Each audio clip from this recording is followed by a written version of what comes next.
lumalayo kayo sa mga tradisyonal na pamamaraan, para maabot nyo yung mga swerte nyo sa buhay nyo. Maabot nyo yung mga tagumpay, yung mga success, yung mga good luck and good fortune sa buhay nyo. So, kumbaga parang hindi na kayo masyadong makaluma, medyo nakikisabay na kayo sa henerasyon ngayon, nakikisabay na kayo sa kung ano yung uso, kung ano yung trending, ganyan, and you are separating yourself from yung old beliefs na pinamana pa sa inyo ng inyong mga magulang. Kasi diba, nung lumang panahon,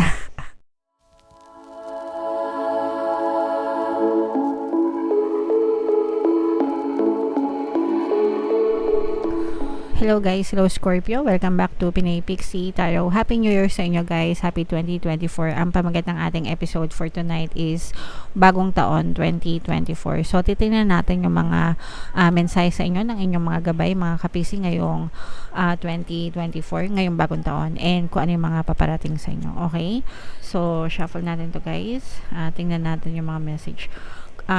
Positive and negative guys, and general reading lang.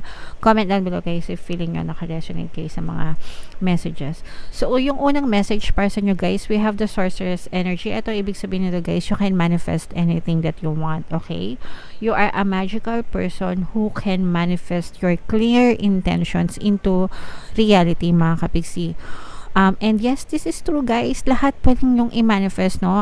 Palagi ko nga sinasabi sa inyo guys, you can be, do, and have anything that you want in your reality. There's no such thing as hindi nyo kayang i-manifest. The only reason why you're not manifesting your desires or wants is because you're focused on the opposite of your desires. Okay?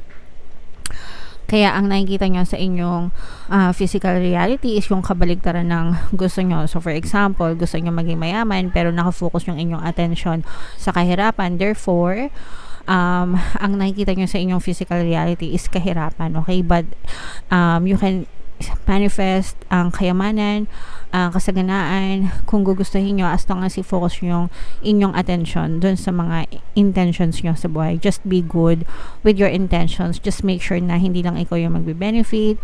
It's gonna be for all, diba? Hindi lang yung pang sarili mo, ganyan. But yeah, guys, there's no limitations, mga kapiksi.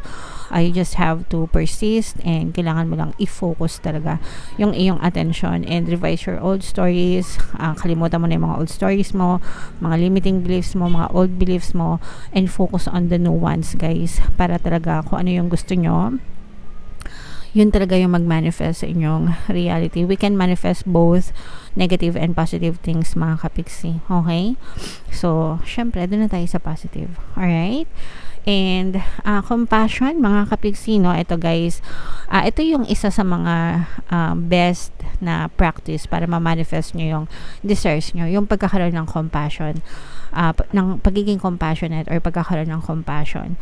So you have to release judgments about yourself and others and focus on the love and light that is within everyone. So kailangan yung i-release guys yung mga negative emotions nyo, no? Anger, hatred, grudges, resentment, complaints, toxicities, worries, stress, anxieties, yan lahat ng mga negative emotions guys. Dapat yan nire-release nyo kasi yan yung block, number one block kung bakit hindi nyo na ma-manifest yung mga desires nyo, yung mga gusto nyo sa buhay, because of your blocks, yung mga balakid. Pag sinabing blocks, balakid, yun yung mga negative emotions nyo. So you have to release them and let them go, and instead focus on gratitude, pagpapasalamat, love and light, compassion, forgiveness, acceptance, magaan, no, na pakiramdam. Kapag magaan yung pakiramdam nyo, wala kayong mga kanagahan sa buhay, mas mabilis nyong mapapansin na mas madaling nagmamanifest yung mga bagay na gusto nyo. Alright? And sacred space, mga kapiksi, for some of you, create an altar or visit a power place to connect with the divine. Kung may mga altar kayo sa bahay nyo guys, no, magdasal kayo. Kung wala naman altar and walang chance na makapagsimba sa mga simbahan, ganyan, okay lang naman yun guys, kahit sa kwarto nyo, basta magbigay kayo ng dedicated na oras, no, para magdasal, kumonect sa divine, mga kapiksi, magpasalamat sa lahat ng blessings na natamasa nyo for 2023 sa araw-araw. and para lalo pa kayong i-bless mga kapiksi ngayong bagong taon. Okay? So, yan ang mga mensahe sa inyo, Scorpio, ngayong bagong taon. Comment down below, guys, if feeling nyo naka-resonate kayo dyan. So, dito sa deck na to, guys, tingnan natin yung mga paparating sa inyo ngayon, 2024. Shuffle ko to, guys. Habang sinushuffle ko to, panoorin nyo muna tong video natin regarding sa ating paano mag-manifest ng abundance video course. Kapiksi, sawa ka na ba sa mga struggles at hirap sa buhay mo? Masipag ka ba at masikap sa buhay ngunit hindi ka pa rin umaasenso? Ilang beses ka na bang nag-attempt magnegosyo at mag-invest pero palagi ka pa rin nalulugi? Sa pagkakataon na ito ay maaaring may subconscious beliefs ka na nagiging balakid sa iyong pag-unlad at pagyaman. Introducing, paano mag-manifest ng abundance video course.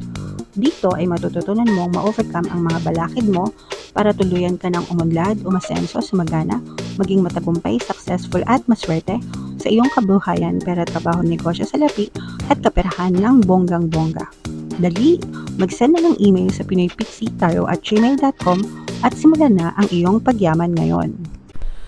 Alright, so gusto mo bang yumaman, kapiksi? Kung gusto mong yumaman, umunlad at umasenso ng bonggang-bongga, mag-avail ka na ng course, guys, kasi sobrang ganda talaga niyan.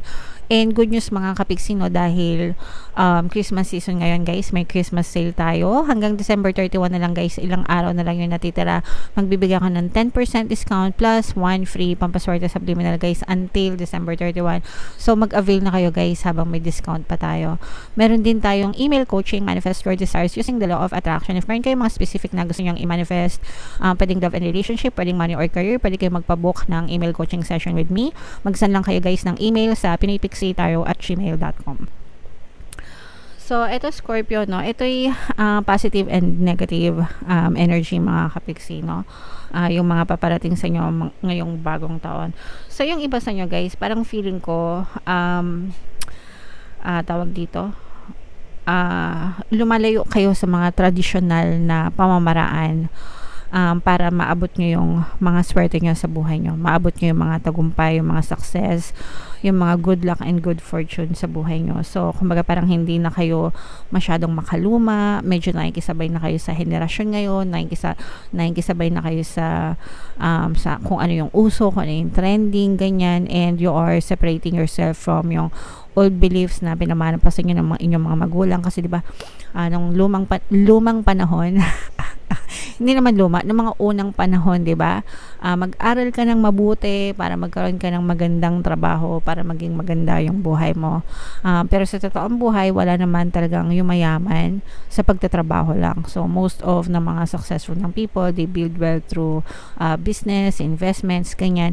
So, yung iba sa inyo, guys, parang feeling ko ganon, no? Parang lumalayo na kayo sa mga traditional na pamamaraan ng pag-asenso and pag-unlad, and parang nakikipagsapalaran kayo right now sa mga makabagong paraan, modernong paraan para hanapin ang inyong swerte sa buhay.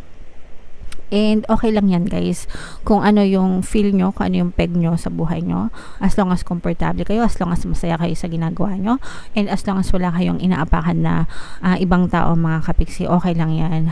Whatever you feel is right for you, do it, mga kapiksi, okay? And then yung iba sa nyo, guys, taga ito, swerte, hinahanap mo yung lucky charm mo, no? Nakaharap ka sa swerte, mga kapiksi, you are facing your luck, your good luck, your good fortune ngayong 2023, guys. So, i-mind nyo na yan. Mind swerte. Abangan nyo, guys, yung ating pampaswerte subliminal sa 2024. December 31, ipapublish ko dito sa ating channel. Pakinggan nyo habang nag-iwala yung taon. I-boom nyo sa bahay nyo para malakas na malakas and talagang pumasok yung swerte sa buhay nyo and sa bahay nyo. Okay?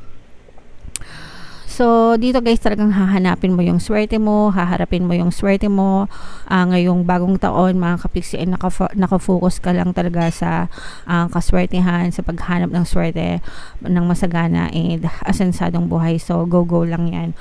Push nyo yan, guys. So, and i-comment nyo na rin yan sa comment section, mga kapiksi, mind swerte, mind good luck, mind good fortune, ganyan. para talagang maging maswerte kayo sa bagong taon, mga kapiksi.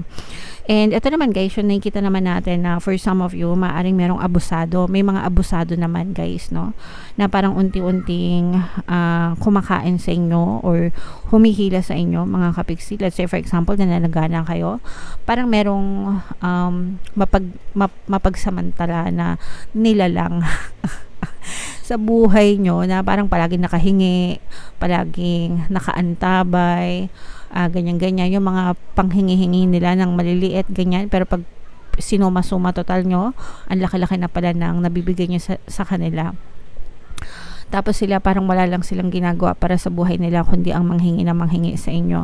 So walang masamang tumulong guys sa ibang tao, no? Sabi ko nga, in-encourage natin ang lahat na maging matulungin, pero kailangan may limitasyon din tayo, and kailangan marunong din kayo mag-filter ng mga tao na karapat dapat na tulungan talaga, hindi yung mga mapagsamantala lang na tatamad-tamad, no? Dapat tinuturuan din natin sila na tumayo sa sarili nilang mga kapigsi, hindi nyo sila obligasyon sa buhay nyo, okay? And mag-ingat din kayo guys dun sa mga expenses nyo, no? Pinag-iingat din kayo, wag yung masyadong, hindi porket may pera, hindi porket maluwag, gastos dito, okay lang naman yon guys na gumastos, pero dapat ano din kayo, cautious din kayo, kasi yung mga maliliit na gastusin nyo, again, di ba, pag pinagsama-sama nyo yan, malaki yan. Yung mga kape-kape, okay lang na magkape guys, yung paminsan-minsan, pero pag kayong everyday na, pero sige, kung peg nyo yan, okay lang naman, wala namang masama dyan, pero i-check nyo, di ba, yung savings account nyo, yung kaperahan nyo, di ba? So I mean, yung mga maliliit na butas na yun, di ba, parang ano yan, bangka. Imagine niyo nasa bangka kayo guys, tapos yung bangka nyo may mga butas. Yung mga maliliit na butas na yun, yung mga maliliit na butas ng bangka nyo, kapag pinagsama-sama yan, di ba, yan yung magiging dahilan ng paglubog nyo, okay? So kung gusto nyo, you want to stay afloat, di ba, sa inyong kabuhayan, peaceful, iwasan nyo yung maliliit na butas, mga kapiksi. Ibig sabihin, yung mga maliliit na unnecessary expense, no, na magpapalubog sa inyo. Alright? Okay, so yeah. Comment down below, Scorpio, if feeling nga nakaresonate kayo sa reading. And guys, sasamantalahin ko itong pagkakataon na to guys para mag-thank you all so much sa inyong lahat. Thank you sa pagsama nyo sa akin ngayon 2023, and sana samahan nyo pa rin ako sa 2024 dito sa ating YouTube channel, sa ating Facebook page, and sa ating Instagram page. Salamat ang maraming sa inyong lahat sa pag-like, sa pag-comment, and pag-share nyo sa ating mga videos. Yung mga lagi nagko-comment ng mine tsaka claim, amen. Thank you all so much. Hindi nyo lang alam, pero sobrang laki ng natutulong nyo sa ating channel, kaya maraming salamat sa inyong lahat, mga kapiksi, mahal na mahal ko kayo. And Happy New Year, Happy Christmas, Merry Christmas, sana maging masagana kayo next year guys, alright? And ito yung ating 2024 kapalaran guys, kung hindi nyo pa napapanood, panoorin nyo na, dahil 2024 na, and ito naman yung ating success stories ng paano mag-manifest ng abundance video course. Click here to subscribe guys, and click here to join our membership program. Thank you for liking, sharing, and subscribing. See you again next time. I love you all. Have a nice day. Bye bye.